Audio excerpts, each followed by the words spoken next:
Чудя се дали го заслужавате. Поднесох ви двете лъвчета на тепсия, а вие не успяхте да се справите с тях. Ама всъщност не беше като да си нямат никого с тях. Да, какво можехме да сторим? Да убием Муфаса? Именно.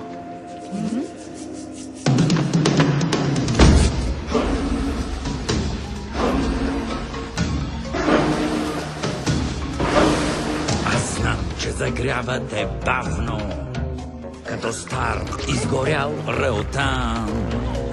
И тъпи сте, знам, но помнете, при мен не вървят номера.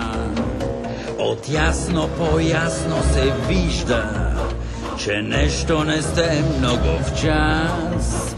Но щом за царе заговорим, своя план ще разкрия пред вас. Чуйте днес новина сензационна, наострете до край своя слух. Епоха различна започва за всички. Каквото и ще значи, Че има задачи, коварни бъдете и с мен останете. Ще разчитам на вашия нюх. Да сразим своя най-страшен враг. Чакай знак! Да, чакай знак! Очаквай знак! За какво? За смъртта на царя. Що, болен ли? Него пако ще го убием. И Симба също. идеално! Защо ни е цар? Без цар, ла-ла-ла-ла-ла-ла! Идиоти! Пак ще има цар! Ей, но ти каза, че... Аз ще бъда цар! Стойте с мен! И никога не ще изпитате глад! Да, добре! Искам цар!